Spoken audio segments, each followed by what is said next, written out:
तुम्ही नाराज आहात? मी नाराज म्हणजे असणार ना हो.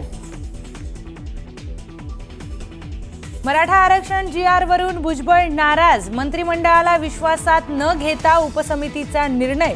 न्यूज 18 लोकमतला दिलेल्या विशेष मुलाखतीमध्ये भुजबळांचं वक्तव्य.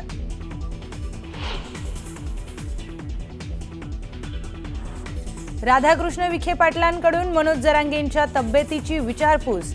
तर त्या ज्यांना GR बाबत संशय त्यांनी माझ्याशी चर्चा करावी, विखे पाटलांचं आवाहन.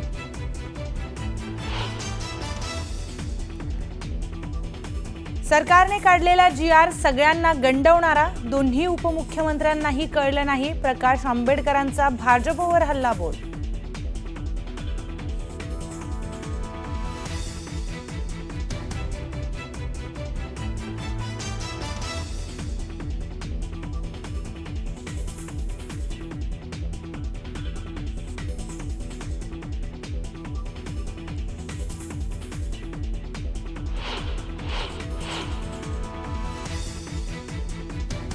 दक्षिण मुंबईमध्ये आंदोलनाला परवानगी देऊ नये, जरांगेंच्या आंदोलनानंतर मिलिंद देवरांचं मुख्यमंत्र्यांना पत्र. तर टीकेनंतर पत्र हे मुंबईमध्ये आंदोलन बंद करण्यासाठी नव्हतं म्हणत देवरांचा U-टर्न.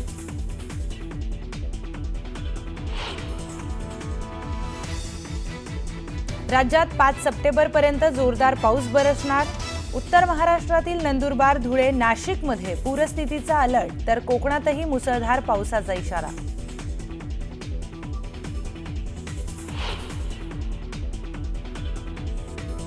जीएसटीतील नवा बदल म्हणजे देशाच्या विकासाच्या दृष्टीने मोठं पाऊल. रिलायन्स इंडस्ट्रीजचे CMD मुकेश अंबानींकडून निर्णयाचं कौतुक. तर रिलायन्स रिटेल ग्राहकांना पहिल्या दिवसापासूनच फायदा देणार, ईशा अंबानींचं वक्तव्य.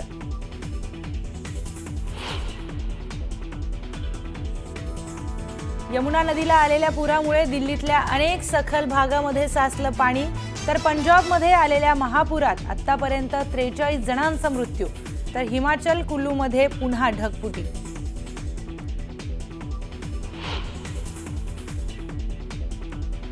आणि लालबागच्या राजाच्या दर्शनासाठी भाविकांची तुफान गर्दी. विसर्जन मिरवणुकीची तयारी करण्यासाठी आजपासून राजाचं चरणस्पर्श बंद. लालबागच्या राजाचं फक्त मुखदर्शन घेता येणार.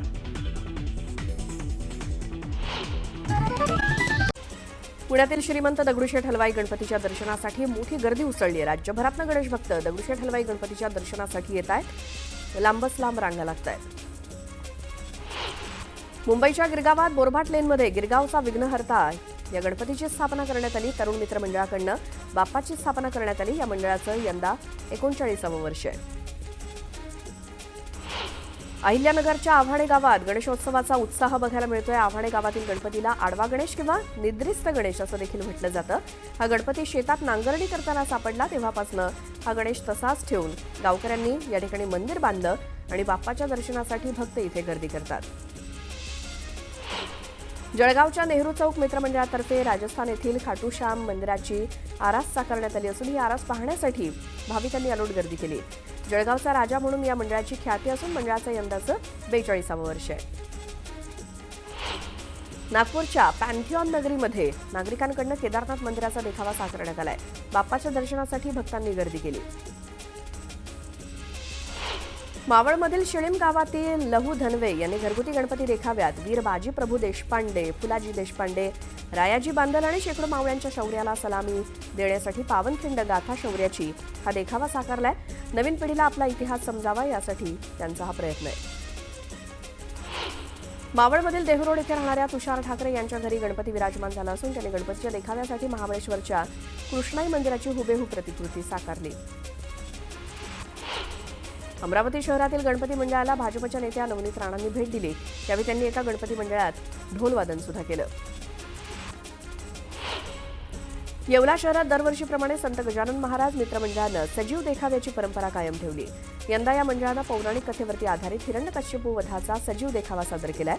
हा देखावा पाहण्यासाठी गणेश भक्तांसह सर्वसामान्य नागरिकांची मोठी गर्दी होतीये. डीजे वापरावरती बंदी असतानाही डीजेचा दणदणाट सुरूच आहे. मावळ तालुक्यातील तळेगाव दाभाडे इथे गणेश विसर्जन मिरवणुका पार पडल्या.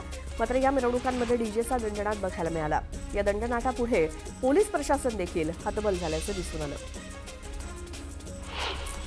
सिंधुदुर्ग आणि कोल्हापूरला जोडणारा तळेरे गगनबावडा राष्ट्रीय महामार्ग 12 सप्टेंबरपर्यंत वाहतुकीसाठी बंद करण्यात आलाय. गगनबावडा घाटात मोठ्या प्रमाणात दरड कोसळल्यामुळे घाट वाहतुकीसाठी बंद झालाय. इथली दरड हटवण्याचं काम सध्या थांबवण्यात आलं असून सकाळपासून पुन्हा काम सुरू होत आहे. नागपूर शहरामध्ये जड वाहनांना सकाळी 9 ते रात्री 10 वाजेपर्यंत बंदी घालण्यात आली. अपघात वाहतूक कोंडी कमी करण्यासाठी वाहतूक पोलिसांनी ही बंदी घातली आहे. गणेश विसर्जनाच्या पार्श्वभूमीवर सातारा पोलिसांनी कराडमध्ये रूट मार्च काढला. यावेळी पोलिसांनी मॉक ड्रिल केलं. दंगा काबू नियंत्रण तसंच अश्रुधुरांचा मारा करून जमाव नियंत्रण करण्याचं प्रात्यक्षिक पोलिसांकडून दाखवण्यात आलं. अहिल्यानगरमध्ये राष्ट्रीय आरोग्य अभियानांतर्गत कार्यरत आरोग्य कर्मचाऱ्यांचा बेमुदत संप आज 17व्या दिवशीही सुरूच आहे. शासनानं मागण्यांकडे दुर्लक्ष केल्याच्या निषेधार्थ कर्मचाऱ्यांनी जिल्हा परिषदेवरती मोर्चा काढला. मागण्या मान्य होईपर्यंत आंदोलन सुरूच राहणार असा इशारा आंदोलकांनी दिला. लातूर जिल्ह्याच्या रेणापूर तालुक्यातील गव्हाण गावातील मराठा समाजातील व्यक्तींच्या कुणबी नोंदी आढळल्यामुळे त्यांना आता ओबीसी प्रमाणपत्र मिळू लागलंय. निजाम सरकारच्या जनगणनेत कुणबी असा स्पष्ट उल्लेख आढळल्याचं कागदपत्र मिळाल्यामुळे गव्हाण गावातील संदीपान पवार यांच्यासहित अनेकांचा ओबीसीमध्ये समावेश झालाय. युवक काँग्रेसमधील नागपूरच्या 4 कायमस्वरूपी निष्कासित पदाधिकाऱ्यांना पक्षानं दिलासा दिलाय. या पदाधिकाऱ्यांना पुन्हा नियुक्ती देण्यात आली आहे. ठाणे महापालिकेनं अनधिकृत इमारत कारवाई सुरू केली आहे. उच्च न्यायालयाच्या आदेशानुसार ठाणे महानगरपालिकेची तोडक कारवाई सुरू होती. ठाण्यातील लोकमान्य नगर पाडा नंबर 1 अनधिकृत 4 मजली इमारतीवरती हातोडा पडला.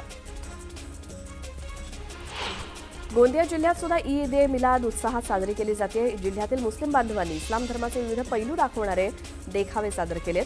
या देखाव्यांमध्ये इस्लाम धर्माची शिकवण, ऐक्याचा संदेश आणि धार्मिक संस्कृतीचं दर्शन घडवण्यात आलं.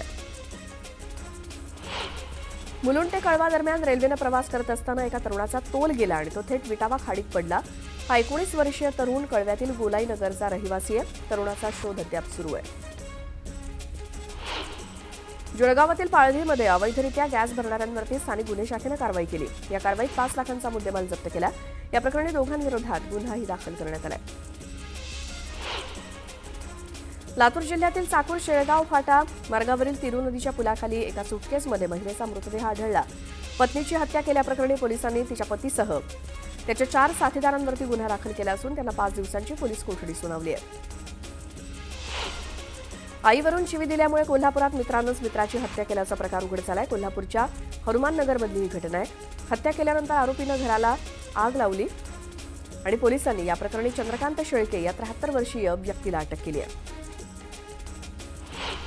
गर्दीनं खचाखच भरून धावणाऱ्या लोकल ट्रेनचा प्रवास नजीकच्या काळात आरामदायी बनवण्यासाठी रेल्वे प्रशासनानं 238 एसी लोकल ट्रेन खरेदीच्या योजनेला गती देण्यात आली आहे. 12 डब्यांऐवजी 15 किंवा 18 डब्यांच्या एसी लोकल ट्रेनची आता निर्मिती केली जाणार आहे. नवी मुंबई महापालिका प्रभाग रचनेवरून भाजप आणि शिवसेनेत आरोप प्रत्यारोप सुरू आहेत. भाजपकडनं संपूर्ण प्रभाग रचनेवरती आक्षेप घेण्यात आला. नगरविकास खात्यामधील अधिकारी आणि पालिका प्रशासनानं प्रभाग रचना बनवताना सर्व नियम पायदळीत उडवले असा आरोप भाजपचे नेते संजीव नाईक यांनी केलाय. सरकारमधीलच काही जण फडणवीसांना अडचणीत आणण्याचे प्रयत्न करत असल्याचा दावा संजय राऊतांनी केलाय. तर शिंदेंनीच मराठा आंदोलकांना रसद पुरवल्याचा आरोप राऊतांनी केला. जरांगेंच्या आंदोलनानंतर मिलिंद देवरांनी मुख्यमंत्र्यांना पत्र लिहिलंय. दक्षिण मुंबईमध्ये आंदोलनाला परवानगी देऊ नये. मिलिंद देवरांची पत्रातनं ही मागणी होती.